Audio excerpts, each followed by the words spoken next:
Is that thing on, T minus? Bet. All right, cool. All right, so this is episode what? This is the 5th episode already? We're already on episode 5, man. I just want to give you guys a quick introduction. I'm sweating hard as right now.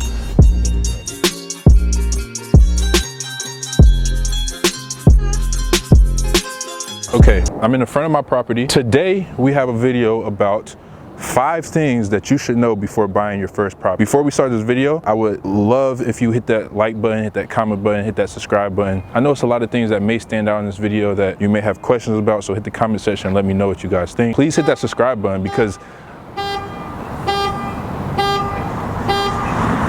bro, this would happen right while I'm filming the video. Like, this would happen. Bro, you see the type of shit I deal with, bro. So I'm about to give you the 5 things that you should know before buying your first house. And then also, I'm gonna give you 5 tips that you should know before buying your house. And the tips is completely different than the 5 things that you should know. The 5 tips are just things that you probably should know that will help you become a better home buyer when it's time to buy. So like I said before the video, if you would, please hit the subscribe button. It will help my video a lot. Tip number 1, you don't have to buy a property. It's a lot of people out here that say, oh, buy a property, you're gonna save money, you're gonna, do this, you're gonna be able to invest in the future. If your intention isn't to invest or your intention isn't to buy a house right now because you're financially not available to buy a house right now, then don't do it. Keep renting or keep living with your parents. What I do is I live with my parents, so it allows me to save money. So I was able to save money so that I could buy my first property. Saving your money, renting wherever you live, living with your parents, living with whoever's, having a roommate, whatever it is, the best way that you can to save money is gonna be the greatest opportunity that will allow for you to go get that property when you feel like it's time to get that property. Tip number 2 is don't necessarily buy a property for the life that you have today. I'm not buying this property for the life that I have today. Of course, I'm gonna live in this property, but this is just a property to show that I have ownership over things and I am more valuable when it's time to go buy another property in the future. Third step is make sure you are determining the type of house that you can afford. Let's just say you have $20,000 in the bank and you get approved for a house that costs $300,000, right? Say you get an FHA loan. You want to save as much money as you can while you are able to buy a good deal. So if you're able to go buy a good deal,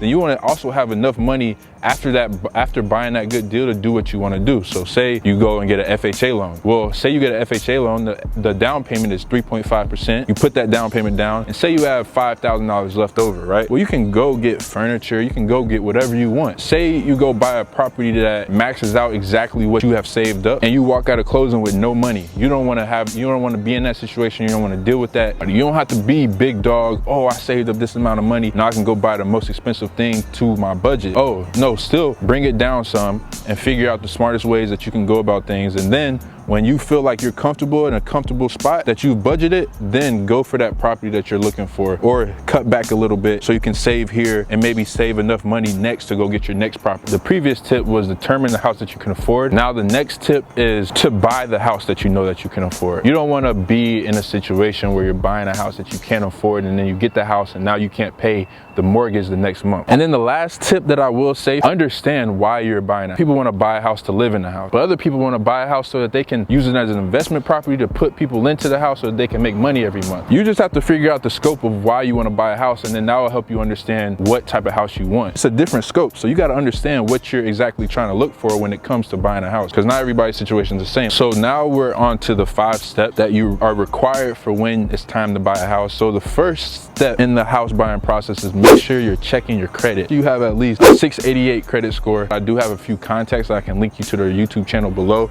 that can help you with growing your credit score. The next step is you want to create a housing budget. You want to know what you can afford. If you can afford to get a property and it's in your budget, then go ahead and make that your budget. You want a particular house and it's not in your budget, then you can't get that house. It was tons of houses that I wanted. It was tons of duplexes that I wanted and they weren't in my budget, but it was perfect for what I want to do. Yeah, make sure you budget what you can afford, because you don't want to ever be in a situation where you're looking for houses thinking that you're able to afford it, and then when it comes down to it, when it's time for the mortgage company to pull your income and your credit report and everything like that, and they say you can't afford a house, now you're sad and you're stuck looking for properties that you can't even afford. Now you missed out. You probably missed out on 1 to 2 to 3 months of properties that you missed that somebody else grabbed up. So, all right, so the next step, this one is important. This one might be the top. Like this definitely is. If it was a scale of 1 out of 10, I'd say this is a 10. The third step in the house buying process is make sure you have enough for your down payment. If you don't have enough for your down payment, then it's all ruined, right? Now, there's ways that you can use the money that you saved up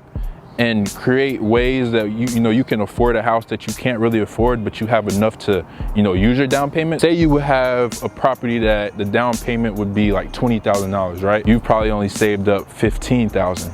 Well, if your realtor is good enough, they can negotiate a deal in there to where the seller can pay for part of the closing costs. Really only need is your $15,000, and then the rest is covered by the seller paying the closing costs. So this stuff actually happens. This stuff is real.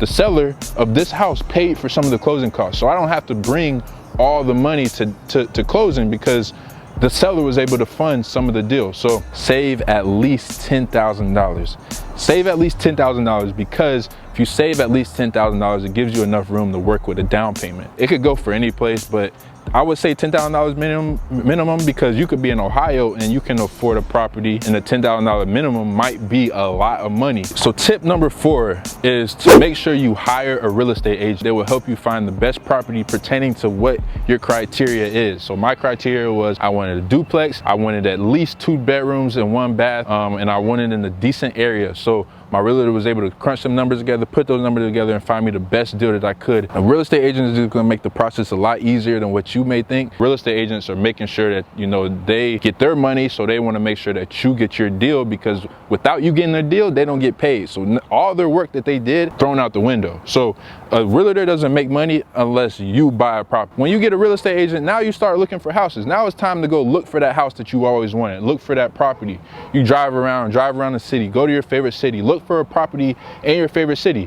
I'm in a city where I wanted to live for the longest, and it wouldn't have been possible without me having the amount of money that I had to be able to put as a down payment. So make sure you have all these things put together, because then after that, you can get you a property like this.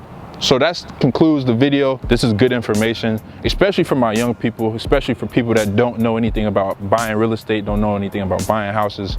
If you want to get into real estate, this is the best thing that you could do, is to either watch my videos or go read a book or go learn from somebody else spreading the same type of information. But I wanted to give this type of information because this is my journey, this is my process. So I know I can teach you a lot during my process, my journey, because everything that I see, I want to share. So that's the intention for this video. That's the intention for this house. I appreciate you guys for coming to watch this video. Appreciate all the love you guys are showing me. 41 subscribers so far, so I appreciate everything. If you would, please go tell a friend. Even if you don't even say nothing in the comment section, drop some emojis, whatever. If you don't even like the video, dislike the video. If you don't like it, dislike it. If you like the video. But whatever you do, thank you for showing love. Thank you for coming over here, spending the time out your day to watch these videos. So I appreciate you guys. It's a dog barking over there. I don't got too much time for this video. I gotta get somewhere, so I appreciate you guys. I'll see you guys in the next video. I'm out. Peace.